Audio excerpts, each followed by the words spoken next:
नमस्कार, दूरदर्शन मध्य प्रदेश के इस खास कार्यक्रम में आपका स्वागत है। मैं हूं अंकुर जैन। 26 मई सन 2014 जब तकरीबन 30 साल बाद केंद्र में किसी दल की पूर्ण बहुमत से सरकार चुनी गई, कई तरह के वादे किए गए और देश के समग्र विकास के उद्देश्य के साथ जनता के व्यापक समर्थन के साथ चुनी गई इस सरकार के फिलहाल 4 साल पूरे हो चुके हैं। इन 4 सालों में बहुत से ऐसे वादे थे जो पूरे हुए।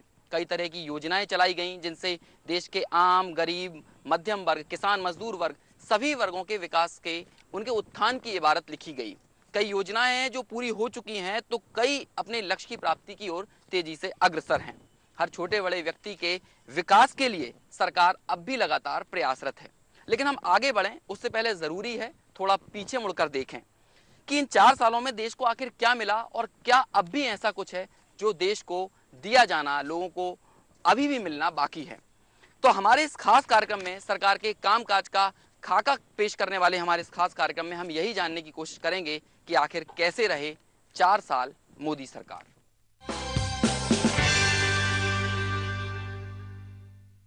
शहरों के ढांचे में आमूलचूल परिवर्तन करने और उन्हें इको फ्रेंडली, सस्टेनेबल डेवलपमेंट की तर्ज पर विकसित करने के लिए सरकार ने स्मार्ट सिटी की संकल्पना की है। प्रदेश के भी आधे दर्जन से ज्यादा शहर स्मार्ट सिटी की लिस्ट में शामिल हैं। मध्य प्रदेश में स्मार्ट सिटी मिशन के तहत बीते वर्षों में क्या कुछ खास काम हुए हैं, जानते हैं हमारी इस खास रिपोर्ट में। अत्याधुनिक तकनीक से लैस ये है भोपाल का smart city integrated control and command centre. इस स्मार्ट सिटी के कंट्रोल एंड कमांड सेंटर से न सिर्फ भोपाल बल्कि मध्य प्रदेश के 7 अन्य स्मार्ट शहरों को कंट्रोल किया जाता है। ये देश का 9वां सेंटर जरूर है, बल्कि देश का पहला ऐसा कमांड एंड कंट्रोल सेंटर है जहां से पूरे प्रदेश के स्मार्ट शहरों पर नजर रखी जाती है। स्मार्ट शहरों को कंट्रोल करने के लिए integrated command and control centres विकसित किए गए हैं। मेरे पीछे आप देख सकते हैं ये भोपाल का कमांड सेंटर है, जहां पर पूरा डिजिटली और हाईटेक इस सेंटर को बनाया गया है। हर एक गतिविधि भोपाल शहर में होने वाली, चाहे वो ट्रैफिक नियमों को लेकर हो, चाहे वो अपराधों को लेकर हो, चाहे वो स्वच्छता को लेकर हो, हर एक गतिविधि पर नजर यहाँ पर रखी जा रही है। न सिर्फ यहाँ पर नजर रखी जा रही है बल्कि उनका समाधान कैसे किया जाए इस पर भी यहाँ पर लगातार काम चल रहा है। 9वां सेंटर जरूर है, लेकिन भोपाल और मध्य प्रदेश की खासियत ये है कि एक्चुअली ये देश का पहला unified command and control centre है। तो यहाँ से ना केवल भोपाल की सेवाओं को मॉनिटर की जा सकती है, यहाँ पे बैठ के बाकी मध्य प्रदेश के अन्य 6 जो स्मार्ट शहर है, ग्वालियर, जबलपुर, इंदौर, सागर, इन सबको भी मॉनिटर किया जा सकता है। ये खासियत अन्य अभी फिलहाल अन्य किसी स्टेट में नहीं है। पहले हमारे पास क्या डेटा होता था कि कितना प्रॉपर्टी टैक्स कलेक्ट हुआ, अब आ रहा है किस दिन में कितना, किस घंटे में कितना, किस एरिया से नहीं आ रहा है, किस एरिया में आपका मैपिंग हो गया है, इतना प्रॉपर्टी बचा हुआ है जहां से टैक्सेशन नहीं आ रहा है। एनवायरमेंटल सेंसर्स लगे हैं, तो कहीं पे मान लीजिए कोई आगजनी की घटना हुई है या फिर कोई ट्रैफिक का घटना हुआ है जो हमने कैमरे के माध्यम से या सेंसर के माध्यम से कैप्चर किया, तो रिस्पॉन्स अब यहाँ से होगा। हम किसी पे डिपेंडेंट नहीं है कि कोई नागरिक हमको रिपोर्ट करे, हमारे कैमरे के माध्यम से हम उसको देख पा रहे हैं और यहाँ से कमांड जा रहा है डीकंजेशन का। हम ट्रैफिक यहीं से बोल के डाइवर्ट कर देंगे, हम 108 एम्बुलेंस पहुंचा देंगे, तो ये सारे रिस्पॉन्स मैकेनिज्म्स बहुत फास्ट हो जाए। 25 जून 2015 को स्मार्ट सिटी मिशन की शुरुआत हुई थी। 3 साल का वक्त अब पूरा होने को है। इन 3 सालों में मध्य प्रदेश के 7 शहरों में न सिर्फ आधारिक संरचना जमीन पर दिखाई दे रही है, बल्कि शहरों की ऐतिहासिक धरोहरों को भी विकसित किया जा रहा है। 99 शहरों में फिलहाल 20,000 करोड़ रुपए का काम टेंडर प्रक्रिया में है, तो 6,000 करोड़ रुपए का काम पीपीपी मोड पर जारी है। मध्य प्रदेश में 7 स्मार्ट शहरों में फिलहाल 21 करोड़ रुपए के काम चल रहे हैं। अगर आप भोपाल में, मैं जाके देख के आया, वहाँ पे स्मार्ट रोड बन रही है। अब आप सड़कें होती हैं, सड़कों के ऊपर जो है तार घूम रहे हैं, तमाम सारे जगह जो है वहाँ पे वेंडर्स इधर उधर घूम रहे हैं, तो उसको पूरा का पूरा एक स्मार्ट रोड जिसमें आपका साइकिल पाथ भी होगा, इसमें पेडेस्ट्रियन पाथ भी होगा, वहाँ पे ग्रीन वर्ज भी होगा और उसके साथ वेंडिंग जोन भी होंगे। तो आपको ऐसी चीज़ भोपाल में नजर आएगी। जो 500 साइकिलें हैं जो कि शहर में चल रही हैं और तमाम सारे बच्चे और तमाम सारे लोग उसका उपयोग कर रहे हैं। यहाँ पे स्मार्ट लाइट लगी है, वाईफाई की फैसिलिटी लगी है। ये सदर मंजिल को इतना बढ़िया बनाया जा रहा है कि सदर मंजिल जो कि इतनी खूबसूरत बिल्डिंग थी, वो सदर मंजिल अब फिर से वापस उसका हेरिटेज वापस हो जाएगा और वहाँ पे लोग एक्टिविटीज करेंगे। एक सेल्फी पॉइंट दे के आया वहाँ पे लेक के पास, तो वहाँ पे लोग जाकर के अपने फोटो खींच रहे हैं, वहाँ लोगों को शाम के वक्त जाकर के समय गुजार रहे हैं। स्वच्छता के लिहाज से मध्य प्रदेश के दो शहर इंदौर और भोपाल देश में पहले से ही नंबर 1 और नंबर 2 पर हैं। इसके अलावा इंदौर और भोपाल में स्मार्ट साइकिल जहां लोगों की पसंद बन गई हैं, तो वहीं शहर के कई इलाकों में स्मार्ट और मल्टी लेवल पार्किंग लोगों की सुविधाओं में इजाफा कर रही है। डीडी न्यूज के लिए भोपाल से आदित्य श्रीवास्तव की रिपोर्ट।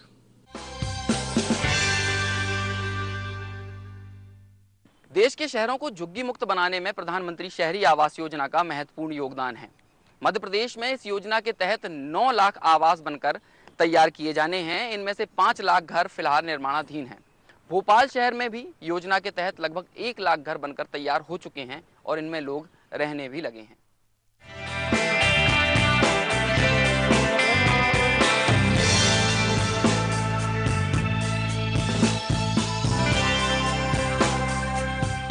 झुग्गी वाले अब हम भी कहते हैं हम मल्टी वाले हैं। एक समय था जब भोपाल की खूबसूरती पर झुग्गी नुमा दाग था, लेकिन पिछले 4 सालों में यह दाग धीरे धीरे धुलता गया। इस दाग को धोने में महत्वपूर्ण भूमिका निभाई शहरी आवास योजना ने। भोपाल के राहुल नगर में 40 साल से झुग्गी में रहने वाली रेखा ढोले को अब पक्का मकान मिल गया है। अब ना तो उन्हें हर बारिश में झुग्गी की मरम्मत करनी पड़ती है और ना ही पानी के लिए झगड़ा, बल्कि अब वो तो लोगों को गर्व से कहती हैं, अब हम भी मल्टी वाले हैं। पक्का मकान बन गया तो ये है कि हमको हर साल अब झुग्गी के जैसे पन्नी बदलते थे वैसे पन्नी नहीं बदलना पड़ रही और अपने आप को सेफ समझते हैं। नहीं तो क्या है कि एक लात मारी झुग्गी में तो दीवार गिरा दी तो लोग आते हैं तो हमको अच्छे इज्जत के नज़र से देखते हैं कि अरे वाह, अब ये भी मकान वाले हो गए। पहले हम लोग झुग्गी में रहते थे तो कहते थे कि अरे ये तो कीड़े मकोड़े जैसे झुग्गी में रहते हैं, लेकिन अब हमको इज्जत के नज़र से देखते हैं और सब लोग भी कहते, हम भी गर्व से कहते कि हम मल्टी में रहते हैं। बालों को संवारते ये हैं गोकुल सोठिया और ये हैं गोकुल के छोटे भाई रवि। माँ बाप सुबह सुबह ही काम पर निकल गए। माँ ने दोनों बच्चों के लिए खाना तो बना दिया, लेकिन काम पर जाने की जल्दी में किचन साफ नहीं कर पाई, लिहाजा रवि किचन साफ कर रहा है। रवि ने हाल ही में 12वीं की परीक्षा पास की है और नतीजे भी अच्छे आए हैं। रवि बताता है कि झुग्गी में बारिश के समय जब बिजली चली जाती थी तो किताब बंद ही करना पड़ती थी, तो वहीं गोकुल को अब पानी की लंबी लाइन में नहीं लगना पड़ता, क्योंकि घर में ही सीधे पानी आता है। पहले ऐसा था कि जैसे बारिश आए, आंधी आए तो इसमें लाइट चल जाती थी तो पढ़ने में हमें बहुत दिक्कत होती थी। हम टाइम पे पढ़ नहीं पाते थे तो हमारे पेपर अच्छे नहीं आते थे। अब ऐसा हो गया है कि मकान में आए हैं तो इसमें लाइट जाती नहीं है। पहले हम मतलब घंटों पानी के लिए नल में लगे होते थे। छोटी छोटी गलियां, पानी मिल रहा है कभी नहीं मिल रहा है, डेली पानी के पीछे लड़ाई। सबसे बड़ा जो था पानी और बिजली की समस्या, तो उससे बहुत बड़ी राहत मिली अपन को कि नल आ जाता है टाइम से अपने यहाँ। आज अपन को एक अच्छी सी फीलिंग आती, नहीं यार अपन एक मल्टी में रह रहे हैं, एक बड़ा नाम कि कोई भी आता कहता नहीं यार भाई घर तो बहुत अच्छा है, आपका मिला बहुत अच्छा है। एक झुग्गी उस मकान होता है, झुग्गी झुग्गी होती है। प्रदेश में 2022 तक 9 लाख शहरी आवास बनाने का लक्ष्य रखा गया है, जिसमें से फिलहाल 5 लाख शहरी आवास निर्माणाधीन हैं। प्रदेश सरकार को लगता है कि जिस गति से काम चल रहा है, 2020 तक ही 9 लाख आवास बना लिए जाएंगे। शहरी आवास के लिए मध्य प्रदेश में हमने 9 लाख घरों का टारगेट रखा हुआ है, 9 से 10 लाख घरों का, और already 5 lakh affordable houses under construction है। तो हमारा जो 2022 तक का माननीय प्रधानमंत्री जी ने टारगेट दिया है, जिसको हमारे मुख्यमंत्री जी ने बहुत अच्छे से आगे बढ़ाया है, वो हम 2022 की बजाय 2020 तक ही हम अपना टारगेट पूरा कर लेंगे और 100% हमारे जो स्लम्स हैं वो खत्म हो जाएंगे। सारी हमारी जो अर्बन पॉपुलेशन की जो अफोर्डेबल हाउसिंग की नीड है वो हम कंप्लीटली पूरा कर पाएंगे। भोपाल देश के 99 स्मार्ट शहरों की सूची में शामिल है। ऐसे में शहर के करीब 1 लाख शहरी आवास शहर की स्मार्टनेस को और बढ़ा रहे हैं। शहर के बीचों बीच कवर्ड कैंपस में ये बच्चे जो यहाँ क्रिकेट खेल रहे हैं, इनमें से अधिकतर बच्चों के माँ बाप बाहर काम पर गए हैं, लेकिन जहाँ भी उनके माँ बाप काम कर रहे हैं वो इस बात के लिए निश्चिंत हैं कि उनका बच्चा घर पर सुरक्षित होगा। सालों से झुग्गी झोपड़ी में रहने वाले लोगों के लिए ये पक्के मकान और ये पक्की छत ना सिर्फ उनके जीवन स्तर को बढ़ा रही है, बल्कि जिन मूलभूत सुविधाओं के लिए वो तरस रहे थे या जिन मूलभूत सुविधाएं उनका अधिकार था, वो उन अधिकारों को भी दिला रही है, वो सुविधाएं भी दे रही है। भोपाल से कैमरा पर्सन विनोद डोलेकर के साथ आदित्य श्रीवास्तव, डीडी न्यूज। ये जो वृक्ष है ये वृक्ष ही आपका भविष्य है। मान लीजिए दुर्भाग्यवश आपके साथ कोई बीमारी हो जाए या प्राकृतिक रूप से आपके साथ कोई अनहोनी हो जाए, तो आपके परिवार के लोगों को किसी के सामने जाकर हाथ नहीं फैलाना पड़ेगा। तो कैसे संभव होगा ये संभव होगा प्रधानमंत्री जीवन ज्योति बीमा योजना से। इस योजना के तहत सिर्फ 1 रुपया प्रतिदिन जमा करने के हिसाब से आपको मिल सकता है 2 लाख रुपए का जीवन बीमा। जी हाँ, केवल 330 रुपए। नंदू, हॉस्पिटल के सामने खड़े होकर फूफू कर रहा है? बीवी बीमार है, अंदर है। क्या हुआ भाभी को? वही औरतों वाली बीमारी। खर्चा इतना हो। सिगरेट कितने की है? 10 रुपए की। 10 रुपए की? और जेब में कितनी पड़ी?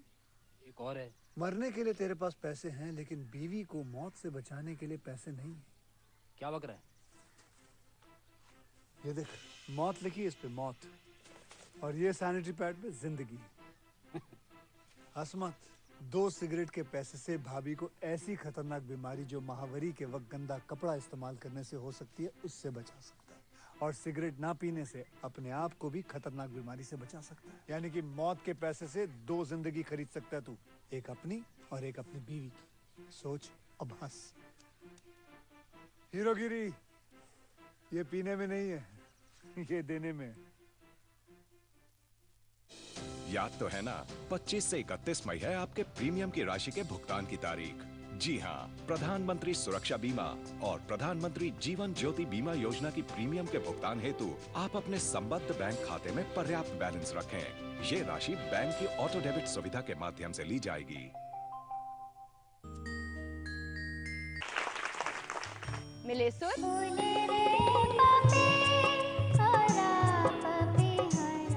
आज झूम ले।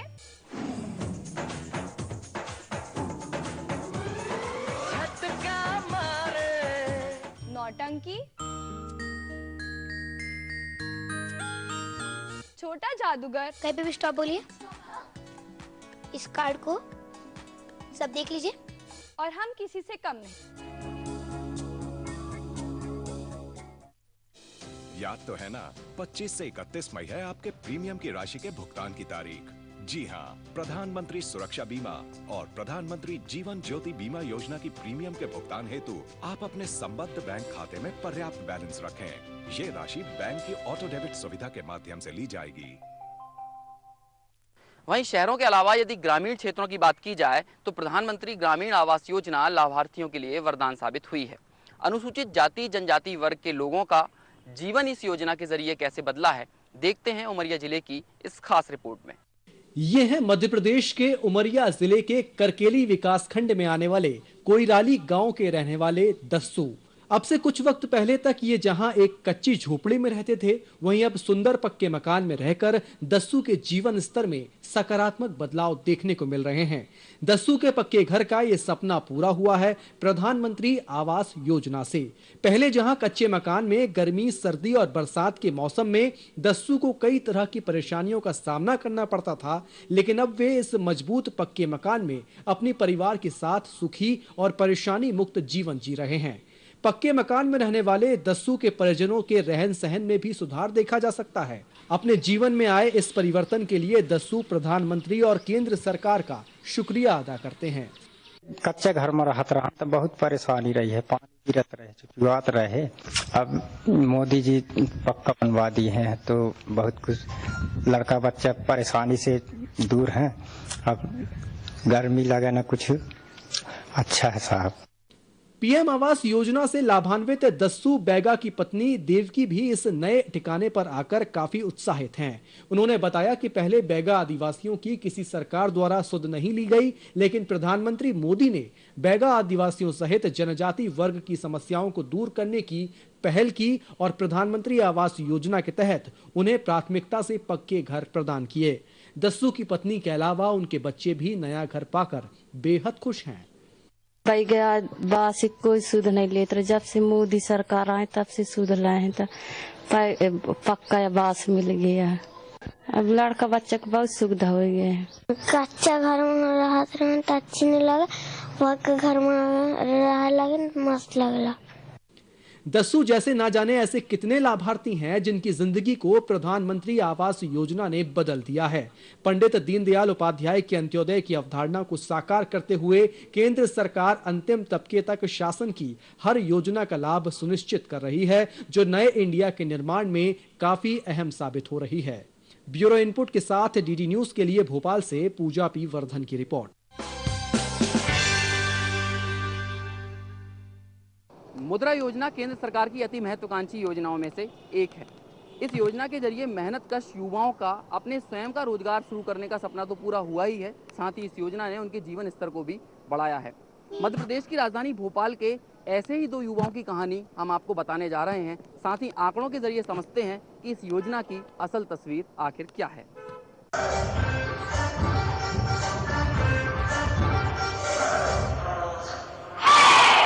गानों पर थिरकते हुए जुम्बा करती ये है भोपाल की पूजा गोयल, और पूजा के पीछे थिरकती ये युवतियां पूजा की स्टूडेंट्स हैं जो पूजा से जुम्बा सीख रही हैं।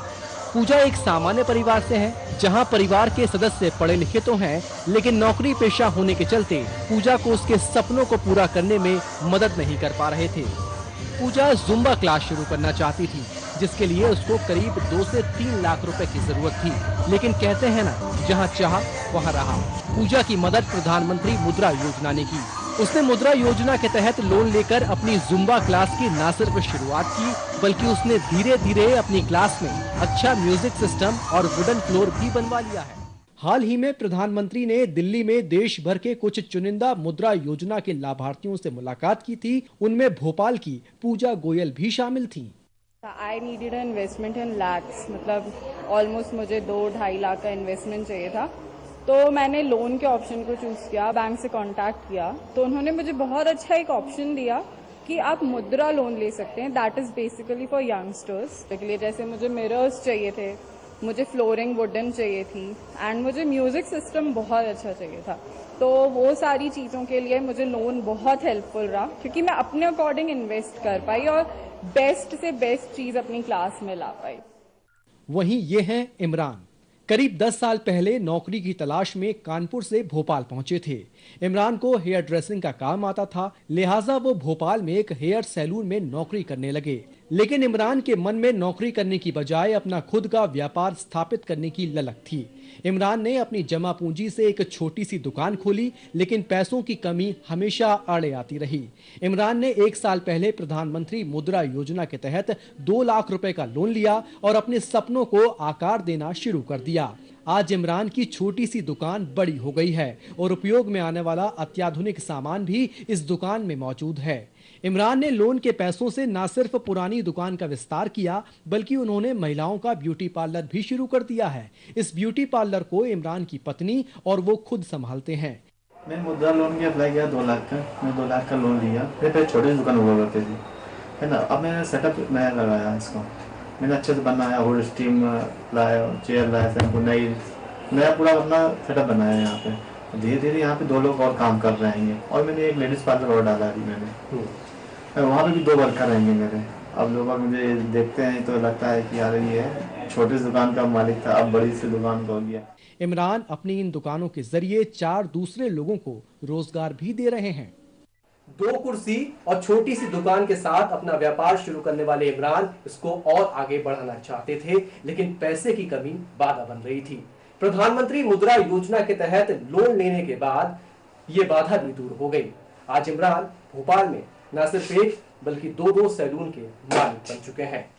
आंकड़ों के जरिए अगर समझने की कोशिश करें तो वित्तीय वर्ष 2015-16 में देश में 4 करोड़ 19 लाख लाभार्थियों को 2,01,978 करोड़ रुपए का ऋण दिया गया, जिसमें मध्य प्रदेश में वित्तीय वर्ष 2015-16 में 25,11,000 से ज्यादा हितग्राहियों को करीब 7,769 करोड़ रुपए का ऋण दिया गया। वहीं वित्तीय वर्ष 2016-17 में देश में जहां 3 करोड़ 97 लाख लाभार्थियों को 1,75,312 करोड़ रुपए का ऋण दिया गया, तो वहीं मध्य प्रदेश में 26,83,000 से ज्यादा लाभार्थियों को 10,192 करोड़ रुपए का ऋण दिया गया।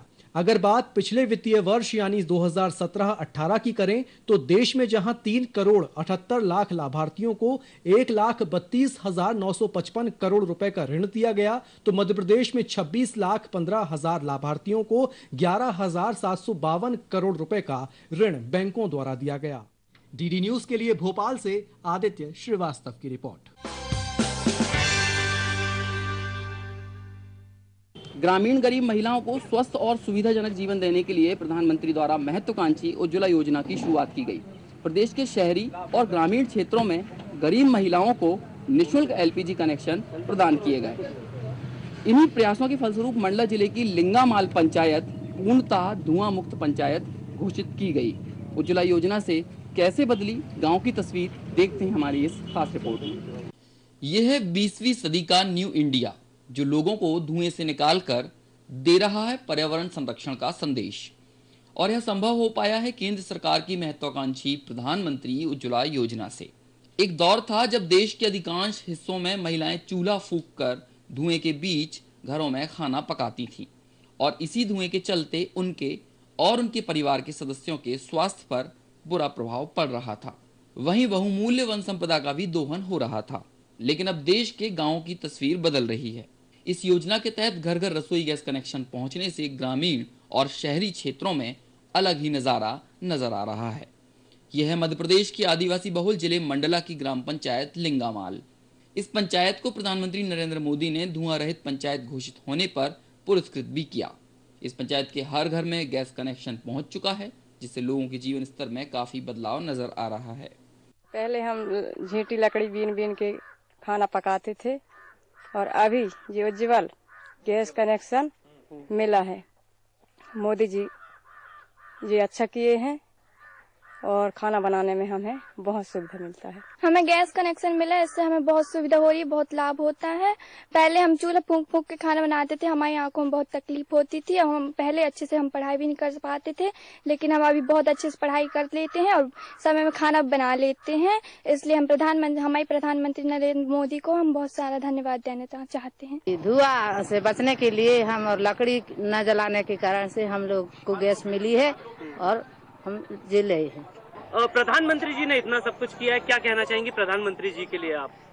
धन्यवाद। प्रधानमंत्री का धन्यवाद करेंगे जी। इस पंचायत में न केवल उज्ज्वला योजना बल्कि ग्राम विकास की हर उस योजना का लोगों को भरपूर लाभ मिल रहा है, जिसका सपना केंद्र और राज्य सरकार ने 4 साल पहले मिलकर देखा था। चाहे ग्राम सड़क योजना हो या हर घर में बिजली कनेक्शन देना हो, डिजिटल पंचायतें सभी सुविधाओं से लैस होकर विकास की ओर नया कदम बढ़ा रही हैं।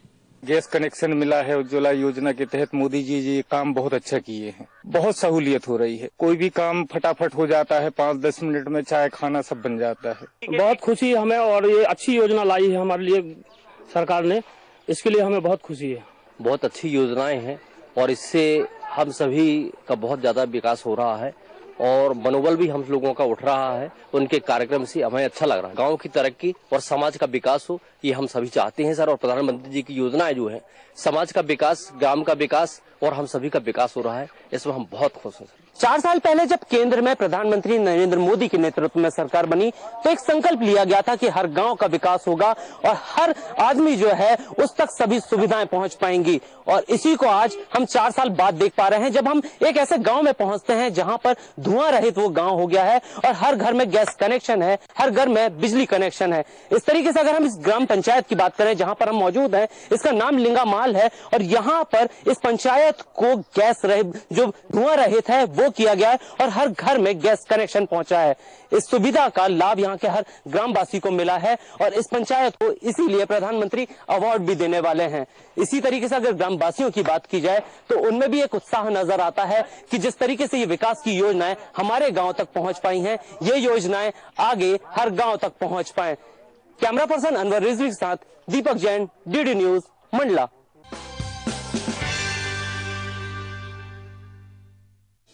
याद तो है ना, 25 से 31 मई है आपके प्रीमियम की राशि के भुगतान की तारीख। जी हाँ, प्रधानमंत्री सुरक्षा बीमा और प्रधानमंत्री जीवन ज्योति बीमा योजना की प्रीमियम के भुगतान हेतु आप अपने संबद्ध बैंक खाते में पर्याप्त बैलेंस रखें। ये राशि बैंक की ऑटो डेबिट सुविधा के माध्यम से ली जाएगी।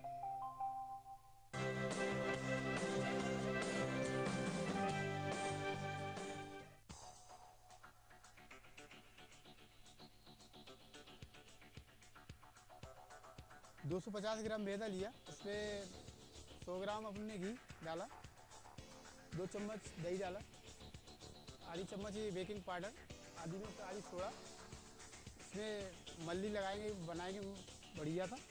उसके बाद में सेकने के बाद 1 किलो शुगर शक्कर में आधा केजी पानी, थोड़ा सा मिल्क डालेंगे चाशनी में, साफ करने के बाद में फिर उसको बना के पका के उसको डुबाएंगे। तैयार है ये बालूशाही।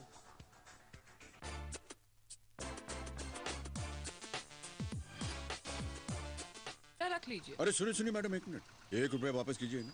ये 1 रुपया रखिए, बहुत काम आएगा आपके। ये 1 रुपया बड़े काम की चीज है। प्रधानमंत्री सुरक्षा बीमा योजना है। इसमें हर महीने अगर आप केवल 1 रुपए के हिसाब से यानी सालाना 12 रुपए भरते रहे तो भगवान न करे कभी आपके साथ दुर्घटना हो जाए, आप विकलांग हो जाए, कोई अनहोनी हो जाए, तो आपको और आपके परिवार को इस बीमा योजना के तहत 2 लाख रुपए धनराशि मिल सकती है। ज्ञान ज्योति सावित्री बाई, तू है हिंद की शान, नारी शक्ति का दौर आज का, तेरी ही पहचान, लाखों में तू एक है बेटी इस मिट्टी की शान, माँ सावित्री पूरे हिंद की तू ही एक पहचान, सावित्री सावित्री सावित्री। याद तो है ना, 25 से 31 मई है आपके प्रीमियम की राशि के भुगतान की तारीख। जी हाँ, प्रधानमंत्री सुरक्षा बीमा और प्रधानमंत्री जीवन ज्योति बीमा योजना की प्रीमियम के भुगतान हेतु आप अपने संबद्ध बैंक खाते में पर्याप्त बैलेंस रखें। ये राशि बैंक की ऑटो डेबिट सुविधा के माध्यम से ली जाएगी।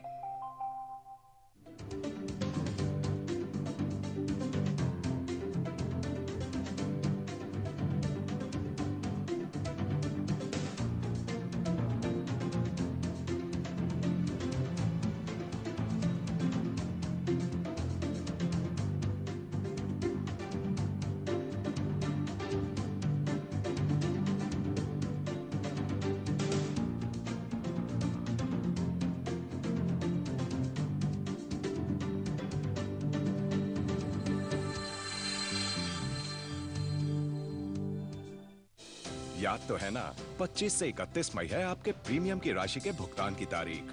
जी हाँ, प्रधानमंत्री सुरक्षा बीमा और प्रधानमंत्री जीवन ज्योति बीमा योजना की प्रीमियम के भुगतान हेतु आप अपने संबद्ध बैंक खाते में पर्याप्त बैलेंस रखें। ये राशि बैंक की ऑटो डेबिट सुविधा के माध्यम से ली जाएगी।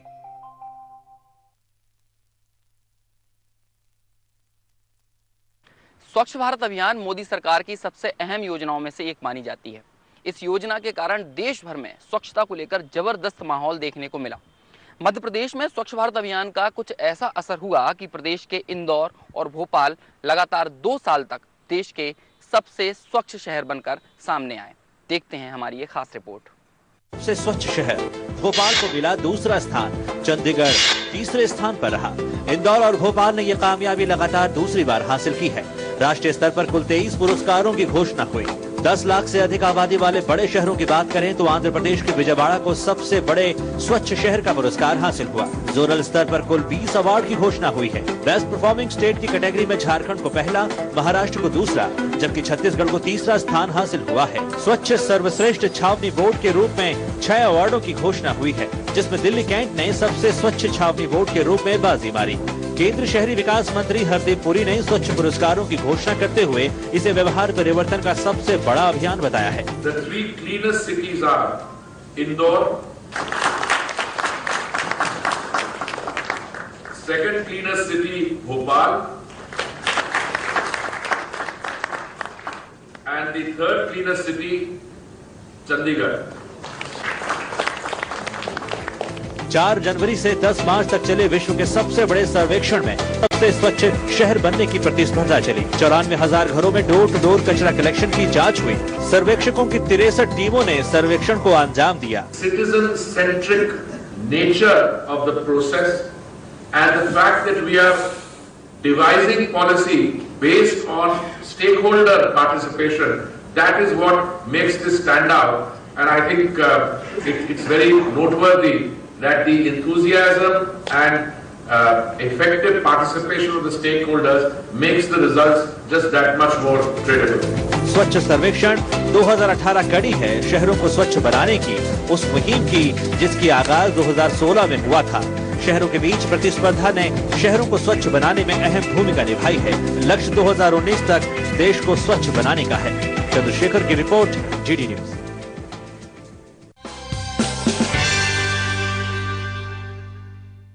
केंद्रीय स्वास्थ्य मंत्रालय ने सार्वजनिक अस्पतालों एवं स्वास्थ्य केंद्रों में स्वच्छता को बढ़ावा देने और मूलभूत सुविधाओं में इजाफा करने के लिए कायाकल्प योजना की शुरुआत की है।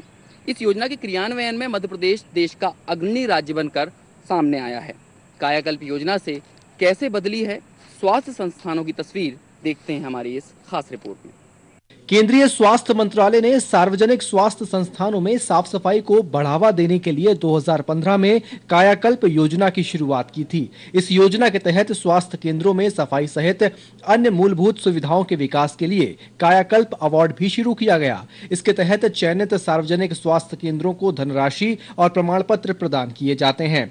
मध्य प्रदेश ने इस योजना के तहत सराहनीय कार्य किया है। वर्ष 2017-18 में मध्य प्रदेश को जिला अस्पताल की श्रेणी में 13, सिविल अस्पताल की श्रेणी में 1, सामुदायिक स्वास्थ्य केंद्र की श्रेणी में 9 और प्राथमिक स्वास्थ्य केंद्र की श्रेणी में 40 अवार्ड मिले हैं।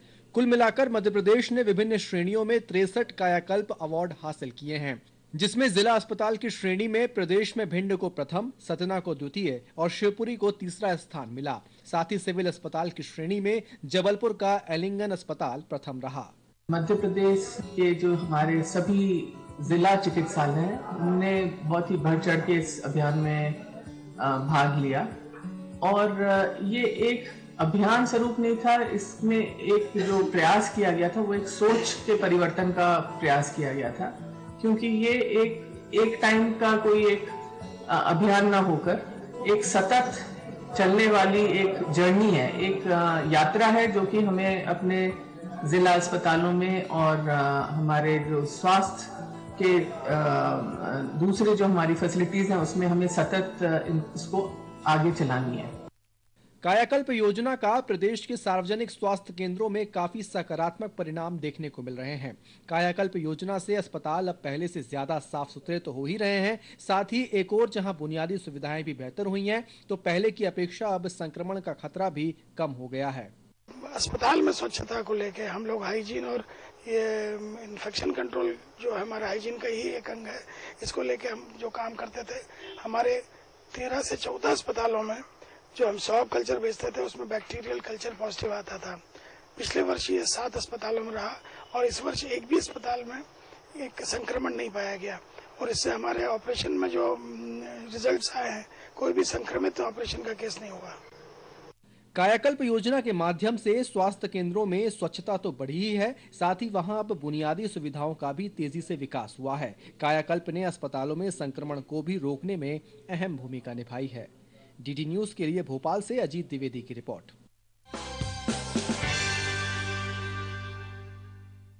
केंद्रीय स्वास्थ्य एवं परिवार कल्याण मंत्रालय किशोरियों में मेंस्ट्रुअल हाइजीन को बढ़ावा देने के लिए राष्ट्रीय किशोर स्वास्थ्य कार्यक्रम के अंतर्गत मेंस्ट्रुअल हाइजीन स्कीम चला रहा है। मध्य प्रदेश के ग्रामीण अंचलों में इस स्कीम का व्यापक असर देखा जा सकता है।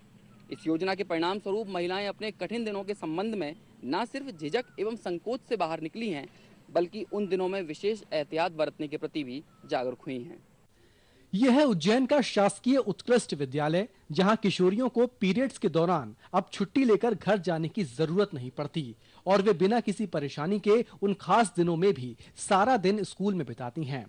ये बदलाव आया है सैनिटरी नैपकिन की वेंडिंग मशीन स्कूल में लगने के बाद, जिससे छात्राओं की उपस्थिति का प्रतिशत बढ़ने के साथ छात्राएं हेल्थ और हाइजीन के प्रति जागरूक भी हुई हैं।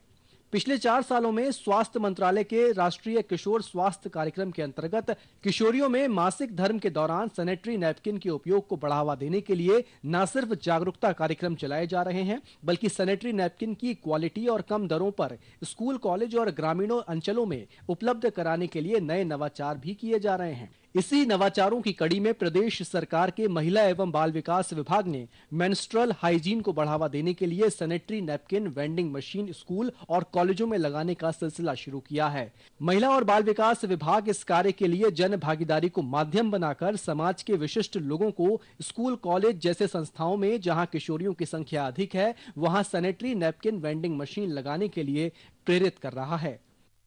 ये जो मंगल दिवस होता है उसमें किशोरी बालिका दिवस भी मनाया जाता है।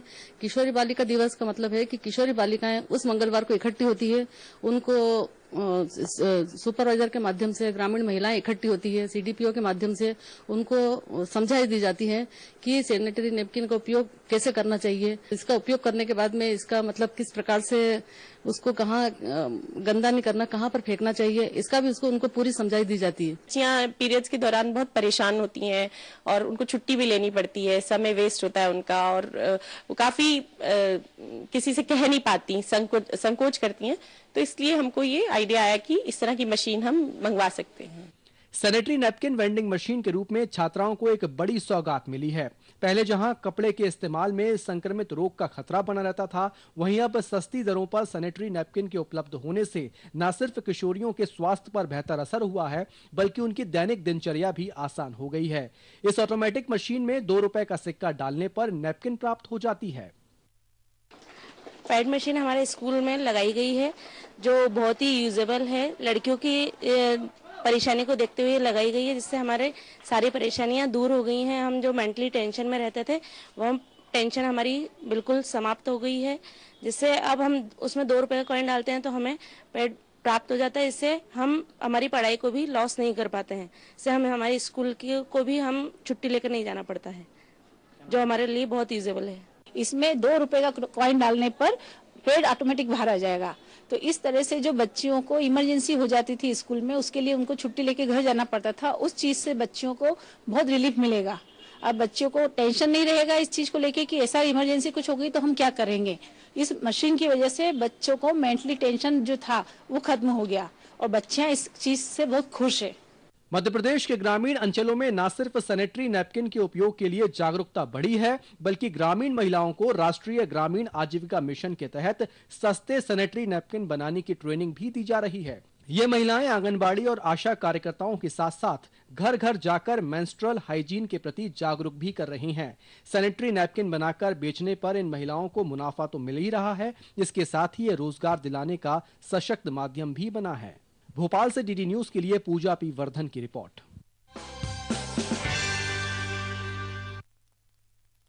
छुट्टी नहीं है, टॉफी देता हूँ। ये ले बेटा। ए बच्चा, ये टॉफी इसको वापस दे दे। 1 रुपया छुट्टा दीजिए। इसे रखिए, ये 1 रुपया बड़े काम की चीज है। प्रधानमंत्री सुरक्षा बीमा योजना है, इसमें हर महीने अगर आप केवल 1 रुपए के हिसाब से यानी सालाना 12 रुपए भरते रहें तो भगवान न करे कभी आपके साथ दुर्घटना हो जाए, आप विकलांग हो जाए, कोई अनहोनी हो जाए तो आपको और आपके परिवार को इस बीमा योजना के तहत 2 लाख रुपए धनराशि मिल सकती है। तो आज ही इस योजना से जुड़ें।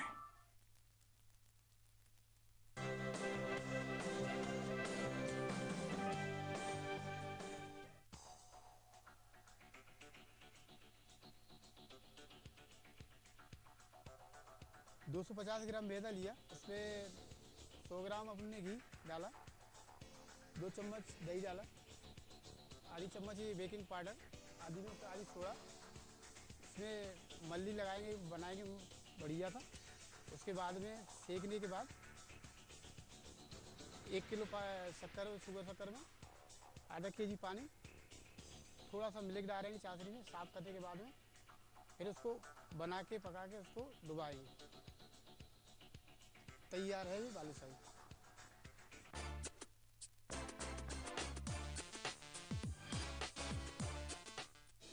याद तो है ना, 25 से 31 मई है आपके प्रीमियम की राशि के भुगतान की तारीख। जी हाँ, प्रधानमंत्री सुरक्षा बीमा और प्रधानमंत्री जीवन ज्योति बीमा योजना की प्रीमियम के भुगतान हेतु आप अपने संबद्ध बैंक खाते में पर्याप्त बैलेंस रखें। ये राशि बैंक की ऑटो डेबिट सुविधा के माध्यम से ली जाएगी। अब यूं ही अगर हमसे मिलते रहे, देखिए एक दिन प्यार हो जाएगा। ऐसी बातें न करो हंसी जादूगर, मेरा दिल तेरी आँखों में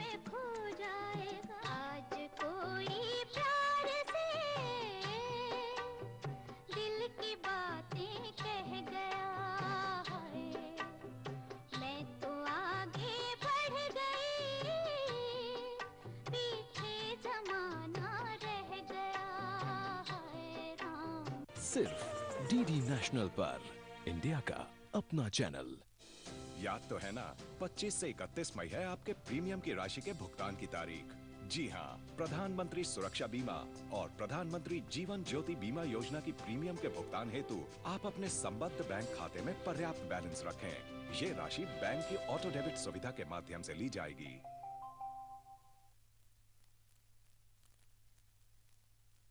बच्चों के संपूर्ण स्वास्थ्य के लिए समय पर सुरक्षित टीकाकरण बेहद जरूरी है। इसके लिए सरकार ने कोल्ड चेन सिस्टम के जरिए टीकों की सुरक्षित एवं बेहतर डिलीवरी की व्यवस्था की है। सरकार का इवन वैक्सीनेशन प्रोग्राम बाल स्वास्थ्य सुरक्षा की दृष्टि में महत्वपूर्ण कदम साबित हो रहा है। विश्व के स्वास्थ्य कार्यक्रमों में प्रबंधन की दृष्टि से राष्ट्रीय टीकाकरण कार्यक्रम सबसे बड़ा कार्यक्रम है। मध्य प्रदेश में ही प्रतिवर्ष करीब 21 लाख गर्भवती महिला और 19 लाख शिशु जन्मदर हैं, जिन्हें साल के भीतर 4 बार टीकाकरण की आवश्यकता होती है। इसकी सफलता के लिए प्रदेश भर में लगभग 14,000 ANM, 80,000 आशा कार्यकर्ता और करीब 1 लाख आंगनबाड़ी कार्यकर्ता काम करती हैं। प्रदेश के 51 जिलों में 314 ब्लॉक के साथ ही करीब 1200 प्राथमिक स्वास्थ्य केंद्रों के माध्यम से वैक्सीन का स्टोरेज और परिवहन किया जाता है। लेकिन अंतिम में प्राथमिक स्वास्थ्य केंद्र से टीकाकरण स्थल पर वैक्सीन सही हालत में ले जाना और उपयोग करना सबसे बड़ी समस्या थी, क्योंकि वैक्सीन कोल्ड चेन की यही वो मुश्किल कड़ी है जहां वे वैक्सीन के निश्चित तापमान में समय पर न पहुंचने का सबसे ज्यादा खतरा होता है। यह सामुदायिक स्वास्थ्य केंद्र का टीकाकरण का जो पॉइंट है, जहां पर कि कोल्ड चेन का सेकंड लास्ट पॉइंट होता है ये, और यहां पर जो सभी टीके यहां पर रखे जाते हैं कोल्ड चेन में, आप देख सकते हैं कि सभी तरह के टीके यहां पर सुरक्षित रखे जाते हैं कोल्ड चेन के माध्यम से। इसके बाद यहां से इन टीकों को जो टीकाकरण केंद्र होते हैं, जो कि रिमोट एरियाज में होते हैं, वहां पहुंचाना एक चुनौती होता है और यही सबसे लूज कड़ी होती है, जहां पर कि टीका जो होते हैं, जो वैक्सीन होती है, उसके खराब होने की संभावना सबसे ज्यादा होती है। तो इस पूरी प्रक्रिया में इस कड़ी को मजबूत करने का प्रयास किया जा रहा है। इस समस्या को दूर करने के लिए मध्य प्रदेश में अल्टरनेट वैक्सीन डिलीवरी सिस्टम बनाया गया है, जिसका एक AVD एप्लीकेशन भी विकसित किया गया है। इसके माध्यम से वैक्सीन की स्टोरेज, परिवहन और वितरण की सतत निगरानी तो हो ही जाती है, साथ ही स्वास्थ्य कार्यकर्ता को भी विस्तृत प्रशिक्षण के माध्यम से इस समस्या को दूर किया जा रहा है। इस छोटे से प्रयास से बड़ा बदलाव देखने को मिल रहा है। इससे एक ओर जहां समय पर वैक्सीन टीकाकरण केंद्रों पर समय पर पहुंच तो रही है, वहीं दूसरी ओर वैक्सीन के खराब न होने से पिछले 1 साल में ही करीब 9 करोड़ 72 लाख की बचत हुई है। वैक्सीन का परिवहन, देखिए शीत श्रृंखला का मतलब होता है निर्माता से हितग्राही तक 2 से 8 डिग्री सेंटीग्रेड में वैक्सीन का इस्तेमाल होना। अब हमारी वैक्सीन की व्यवस्था सबसे अच्छी होती है, गवर्नमेंट ऑफ इंडिया ने स्टेट को दी, स्टेट से डिस्ट्रिक्ट पे आई, डिस्ट्रिक्ट से हमने ब्लॉक को दी और ब्लॉक से PSC पे जब जाती है, यहाँ तक तो हमारे इंस्ट्रूमेंट हैं जो पूरी व्यवस्थित ढंग से शीत श्रृंखला को बरकरार रखते हैं। अंतिम कड़ी AVD के माध्यम से सत्र स्थल तक यहाँ ही एक संभावना है टूटने की शीत श्रृंखला की, तो इसको हम असेस कर रहे हैं। असेस करने के बाद इसके लिए जो ऐप बनाया है उसमें हमने पूरे चेक पॉइंट्स हैं। सकारात्मक परिणाम ये आए हैं कि हमने वैक्सीन का जो फ्रीजिंग, कुछ वैक्सीन फ्रीज हो जाती थी, कुछ वेस्ट हो जाती थी, क्योंकि ये वैक्सीन के रखरखाव और परिवहन का ज्ञान की कमी या प्रैक्टिस की कमी से, तो इससे ये फायदा हो रहा है कि हम एक तो वेस्टेज ऑफ वैक्सीन बचा रहे हैं जो करोड़ों रुपए में आती है, और दूसरा क्वालिटी वैक्सीन डिलीवरी जब होगी तो उसका इम्पैक्ट होता है कि क्या हमने उस एरिया की बीमारियां और महामारियों को नियंत्रित किया। वैक्सीन की सही स्थिति और सही समय पर टीकाकरण केंद्रों में पहुंचने से ग्रामीण क्षेत्रों में लोगों को काफी फायदा हो रहा है। अब लोगों को सही समय के साथ ही अपने पास के स्थान पर ही टीकाकरण की सुविधा मिली है। टीकाकरण गांव में हो जाता है। मेरे 3 बच्चे हैं, सब सुविधा गांव में है। आप कहीं जाने की जरूरत नहीं है। पहले बहुत दिक्कत आती थी, गांव से बाहर जाना पड़ता था, अब गांव में ही लग जाते हैं। पिछले 4 वर्षों पर स्वास्थ्य के क्षेत्र में कई ऐसे बदलाव हुए हैं जिससे देश में स्वास्थ्य व्यवस्था की दशा ही बदल दी है। इन छोटे छोटे प्रयासों का बड़ा असर जमीनी स्तर पर साफ तौर पर देखा जा सकता है। कोल्ड चेन की सेकंड लास्ट स्टेज होती है सामुदायिक स्वास्थ्य केंद्र, और वहां से जो वैक्सीन होती है वह टीकाकरण केंद्रों पे ले जाई जाती है। यही वो जगह होती है जहां से कि आगे चलकर वैक्सीन के खराब होने की संभावना सबसे ज्यादा होती है। कोल्ड चेन टूटने न पाए, इसके लिए अल्टरनेट वैक्सीन डिलीवरी सिस्टम यहाँ पर कारगर तरीके से काम करता है और इसके परिणाम सामने आ रहे हैं और लगातार इस पर जो खर्च होता है वो तो कमी तो आ ही रही है और वैक्सीन भी खराब होने से बच रही है, साथ ही टीकाकरण जो है वो सही तरीके से सही लोगों तक हो रहा है, पहुंच रहा है। राजेश राय के साथ अजीत द्विवेदी, डीडी न्यूज, भोपाल।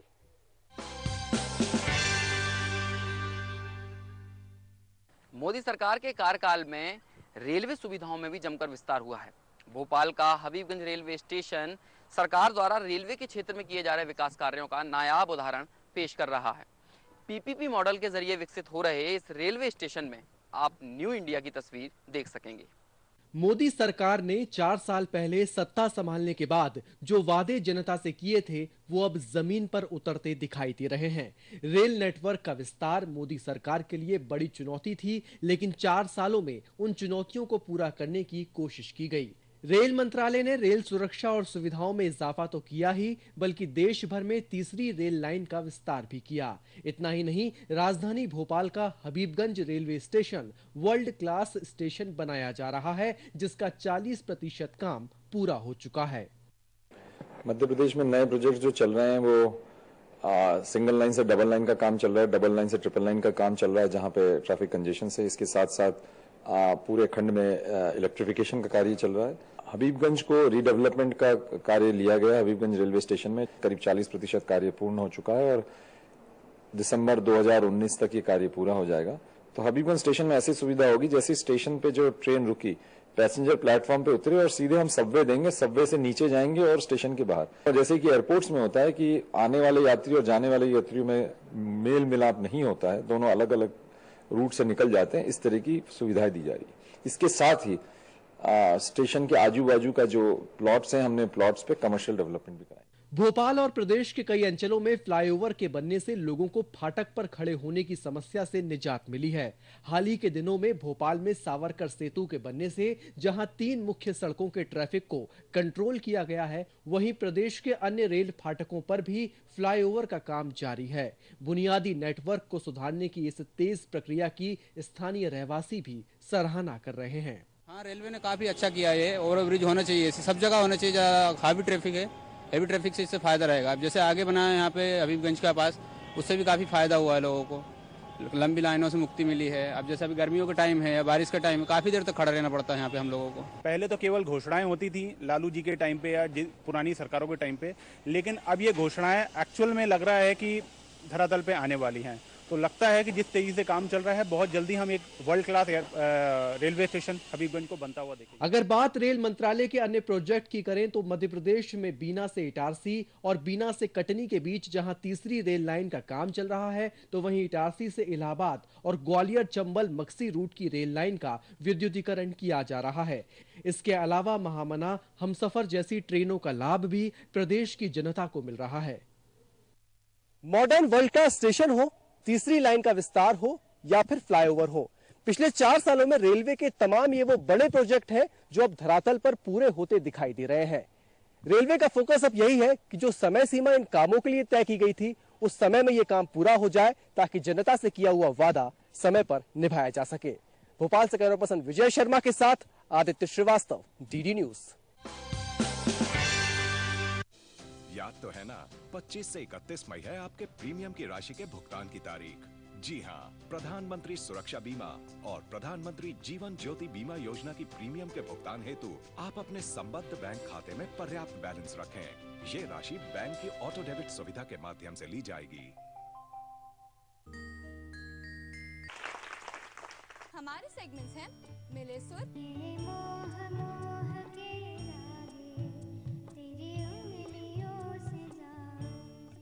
आज झूम ले, सबसे पहले पूजा दाता, तू है सबका भाग्य विधाता। बाल कवि, बच्चों की तरह रहना सीखो और इन्हीं की तरह बहना सीखो। नौटंकी, टाइम पर ही उनके फेवरेट सीरियल दिखाए जाएंगे। कहीं पे भी स्टॉप बोलिए। इस कार्ड को सब देख लीजिए। और हम किसी से कम नहीं।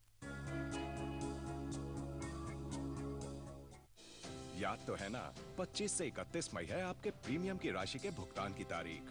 जी हाँ, प्रधानमंत्री सुरक्षा बीमा और प्रधानमंत्री जीवन ज्योति बीमा योजना की प्रीमियम के भुगतान हेतु आप अपने संबद्ध बैंक खाते में पर्याप्त बैलेंस रखें। ये राशि बैंक की ऑटो डेबिट सुविधा के माध्यम से ली जाएगी।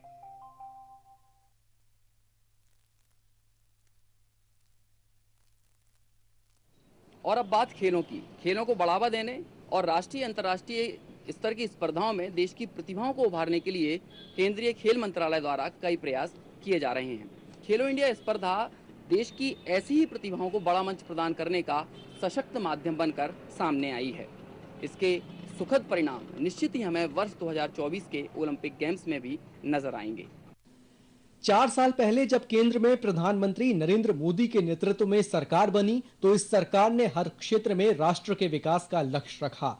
गरीबी उन्मूलन हो या भारत को तेजी से बढ़ती अर्थव्यवस्था बनाना, इन सभी क्षेत्रों में कई प्रयास सरकार ने किए। लेकिन न केवल आर्थिक विकास बल्कि लोगों के स्वास्थ्य और युवाओं को आगे बढ़ाने के लिए भी सरकार ने विभिन्न योजनाओं को शुरू किया। खेलों के क्षेत्र में इस सरकार का विशेष ध्यान रहा और सरकार ने खेलों को बढ़ावा देने के लिए मिशन मोड में काम किया। सरकार ने ओलंपिक 2020, 2024 और 2028 को लक्ष्य बनाकर खिलाड़ियों को उत्कृष्ट प्रशिक्षण से लेकर उनके व्यक्तित्व विकास तक का सारा जिम्मा लिया है। इस मिशन को पूरा करने के लिए सरकार ने जहां खिलाड़ियों के चयन की प्रक्रिया के लिए नई नीति लागू की, वहीं युवाओं में खेलों के प्रति आकर्षण और स्कूली बच्चों को खेलों से जोड़ने के लिए खेलो इंडिया स्कूल गेम्स की शुरुआत की गई। 31 जनवरी 2018 से 8 फरवरी तक चले खेलो इंडिया स्कूल गेम्स में देश भर से बड़ी संख्या में स्कूली बच्चों ने हिस्सा लिया और अपनी प्रतिभा का प्रदर्शन किया। और खेलना चाहते हैं हम, खूब खेलो साथ में है हम, खेल से आबाद होंगे हम, आगे बढ़ना चाहते हैं हम, मजरो साथ देंगे हम।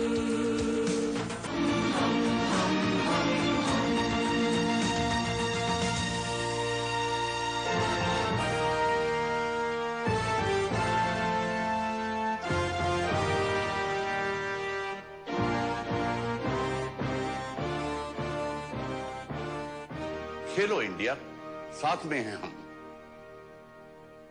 पहली बार आयोजित हुए इन खेलों में मध्य प्रदेश की टीम 4 स्वर्ण सहित कुल 15 पदक के साथ 12वें स्थान पर रही। पदक विजेताओं में भोपाल के इकराम अली ने डिस्क थ्रो, इंदौर के परम बिरथरे और अद्वैत पागे ने तैराकी, वहीं उज्जैन के अक्षय राठौर ने कुश्ती में स्वर्ण पदक जीतकर प्रदेश का नाम रोशन किया। इन सभी खिलाड़ियों ने केंद्र सरकार की इस खेलो इंडिया योजना को कारगर बताते हुए भविष्य में इसके बेहतर परिणामों की अपेक्षा की। मैं बहुत सालों से मेहनत कर रहा था इसके लिए और ये मेरा एक बड़ा अचीवमेंट है और मैं बहुत खुश हूँ कि मैं फर्स्ट खेलो इंडिया में मेरा मेडल आया। मेरा टारगेट है कि मैं 224 का ओलंपिक खेलूँ। ट्रेनिंग कॉम्पिटिटिव स्विमिंग थी वो 5th क्लास से स्टार्ट किया, तो अभी 5th क्लास में फर्स्ट ईयर मुझे ज़्यादा नहीं मिला, फिर next year I qualified for nationals and then the other next year, 3rd year, I got a national medal. Then from now till now I'm getting national medals. I played 2 internationals.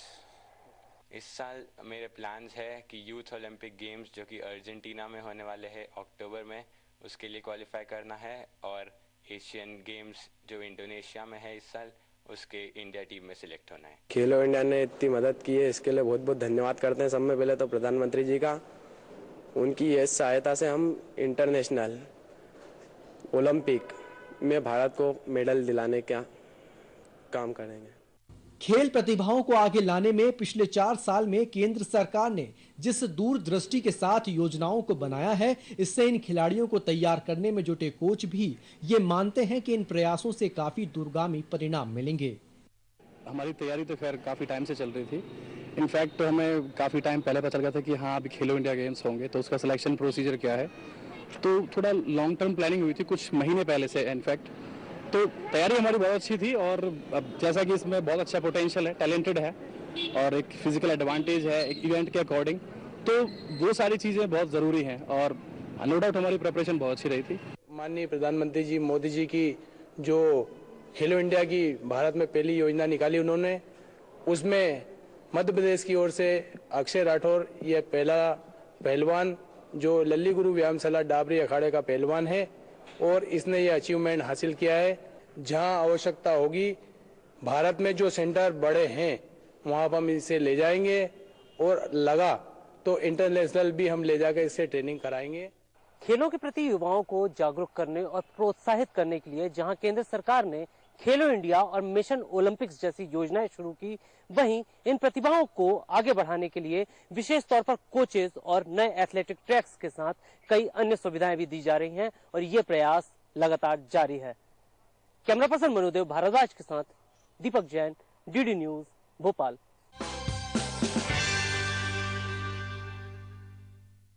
जब शहर सुंदर हो, पर्यटन को विकसित किया जाए, तो यह रियलिटी रियल लाइफ में नजर आना भी स्वाभाविक है।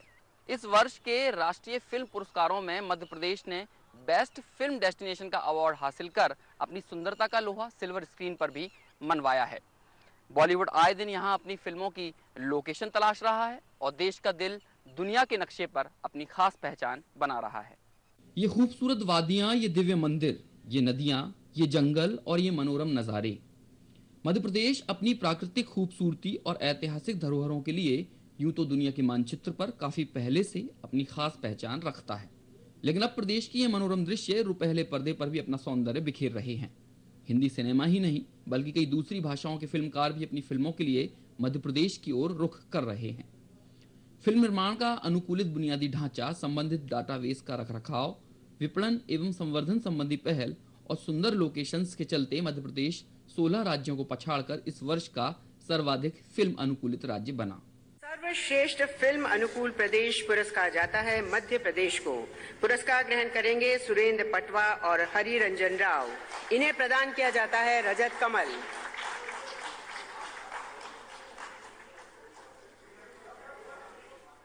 इसका सम्मान विगत 3 मई को नई दिल्ली के विज्ञान भवन में पर्यटन मंत्री सुरेंद्र पटवा को केंद्रीय सूचना प्रसारण मंत्री द्वारा प्रदान किया गया। फिल्मों के जरिए मध्य प्रदेश की खूबसूरती का सिल्वर स्क्रीन पर जाना इसे वैश्विक पटल पर नए आयाम प्रदान करेगा, क्योंकि संस्कृति सभ्यता के प्रचार और अनेकता में एकता के प्रदर्शन का भी सिनेमा सशक्त माध्यम है। हम सब जानते हैं कि हमारी अनेकता या विविधता ही भारत की सबसे बड़ी ताकत है। हमारी फिल्में न केवल इस विविधता को व्यक्त करती हैं, बल्कि इसमें अपना योगदान भी देती हैं। हमारी फिल्मों के कथानक हमें ये प्रेरणा देते हैं कि हम अपनी सभ्यता और अपने समाज की साझा विरासत से सदैव जुड़े रहें। हमारी फिल्में शिक्षा और मनोरंजन दोनों ही प्रदान करती हैं। वे उन सामाजिक चुनौतियों को भी दर्शाती हैं जिन पर हमें अभी काबू पाना है। और सबसे बड़ी बात यह है कि ये सब फिल्मों द्वारा ऐसी भाषा में किया जाता है जिसे हर कोई समझ सके। प्रदेश को उन जाने माने फिल्मकारों और निर्माताओं की ओर से भी सकारात्मक प्रतिक्रियाएं मिली जो पहले यहां आकर फिल्में बना चुके हैं। पिछले कुछ सालों में ही देखें तो बॉलीवुड की कई बड़ी फिल्में यहां शूट की गईं। फिर चाहे प्रकाश झा की राजनीति, आरक्षण, चक्रव्यूह सत्याग्रह या जय गंगा जल हो, आशुतोष गोवारिकर की मोहनजोदाड़ो हो या मणिरत्नम की युवा या रावण जैसी फिल्में। हाल ही में आई पैडमैन, टॉयलेट एक प्रेम कथा, लिपस्टिक अंडर बुर्का, तेवर, घायल 2 फिल्मों के लिए भी मध्य प्रदेश को ही चुना गया, जबकि पहले भी यहाँ अशोका, गली गली में चोर है, प्यार किया तो डरना क्या, पान सिंह तोमर, सिंह साब द ग्रेट और नया दौर जैसी फिल्में बनाई जा चुकी हैं। लेकिन अब फिल्मों का निर्माण तेजी से मध्य प्रदेश की धरती पर बढ़ रहा है। मध्य प्रदेश में तेजी से बढ़ रही आधारभूत सुविधाएं, ऐतिहासिक और प्राकृतिक स्थलों का बेहतर रखरखाव और उत्कृष्ट प्रशासकीय सहायता ने फिल्म निर्माण का कार्य आसान किया है। ये देश के उन चुनिंदा स्थलों में से एक है जहां एक ही स्थान पर फिल्मकारों को विविध भौगोलिक परिवेश, संस्कृति, सभ्यता और पारिस्थितिकी को दिखाने का अवसर मिलता है।